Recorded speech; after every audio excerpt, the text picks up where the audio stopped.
Before you conclude that you're depressed, eat oh. Eat. Eat well. So yeah, we know it's hunger and actual depression. You get why?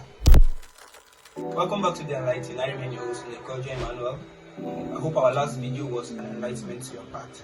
Please, to encourage us, do want to subscribe to our page, our YouTube channels, our Instagram, and our WhatsApp channel. By the end of the video, I'll be dropping a number which you can reach out to us to share your experience, share your stories, and give us your feedback.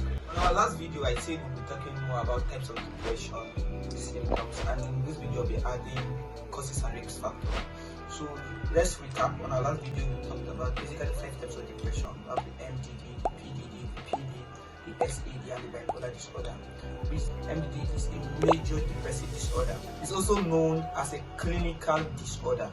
Basically, the MDD is caused by chronic illness. People get depressed with MDD basically from chronic illness. Just imagine somebody diagnosed from cancer, from HIV.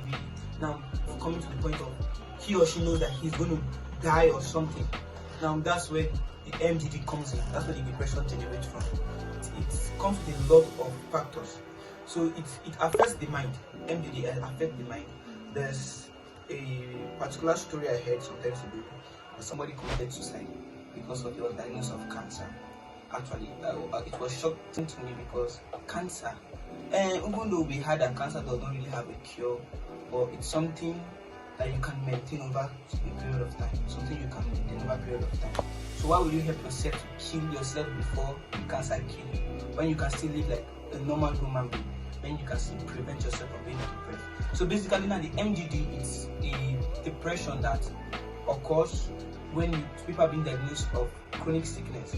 I can say it causes again imbalance of the neurotransmitter in the human brain. Like, I don't know what we are. Basically, we know what I've heard about dopamine. It affects the dopamine. It's when someone will say when person is cold, so it affects the human brain.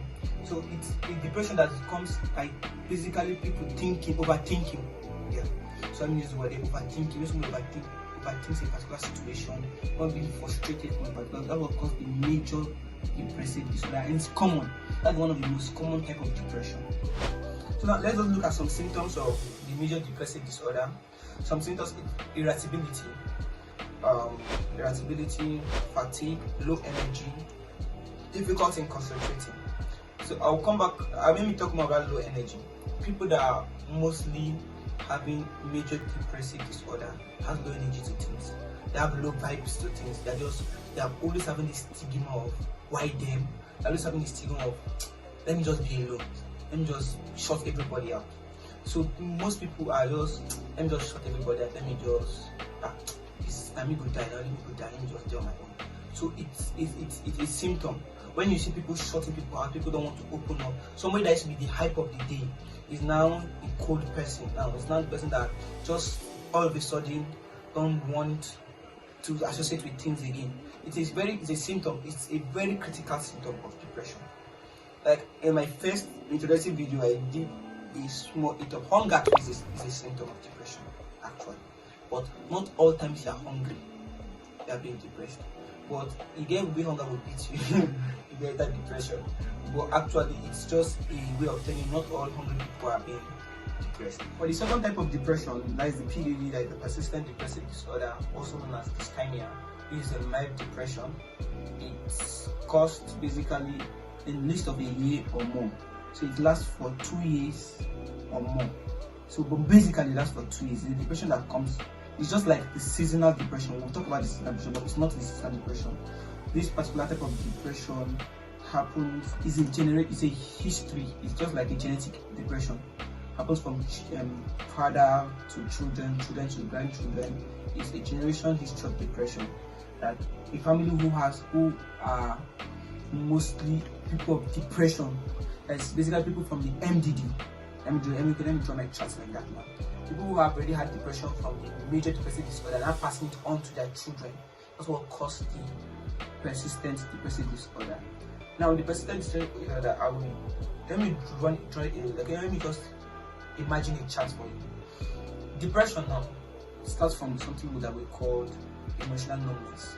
Emotional numbness, it's a build-up of when you behave like what you see. Like when you see people around you always being low, or maybe it's low self-esteem, always being low of yourself. That's what we call emotional numbness. So from emotional numbness, we now come to what we call rejection. When you feel rejected, from rejection to depression, from depression now give birth to frustration and every other thing we can see, frustration, addiction, and every other thing. So what I'm trying to say is, persistent depressive disorder is basically caused by emotional numbness, where you see people around you, everybody in your cycle are people who are having low self-esteem, people that are timid, people that are being depressed. So it's not like a heredity, it's not like heredity. Now let's look at other causes of it. It can be caused by stress. Stress can cause it. Stress is a really big cause of depression. Just when you overwork yourself, you become, that's why people take pills, which is not really advisable. Stress can cause depression. Trauma can cause it. Trauma. Okay, let me take my time now to talk about trauma. Trauma can be caused by anything, any incident, any harmful incidents in your life. Just like losing a loved one can cause trauma. Heartbreak. Now we enter a relationship. Heartbreak can cause trauma. Heartbreak can cause trauma. Childbirth can cause trauma. Yes, childbirth can cause trauma. Accident, different things can cause trauma.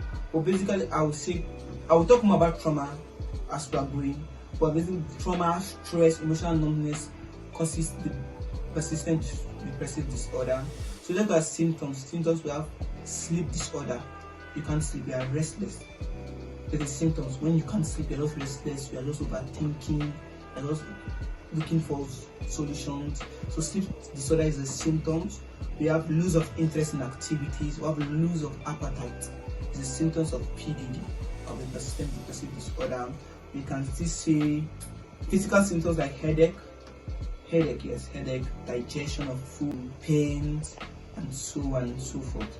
There are more to this. I will do it for you guys to go and look at more about this PDD, because it's a very crucial depression that happens. Because sometimes somebody that is affected by PDD may be depressed and you may not know, because it can be the hype of the day and you may not know, but there's an internal pain that is there.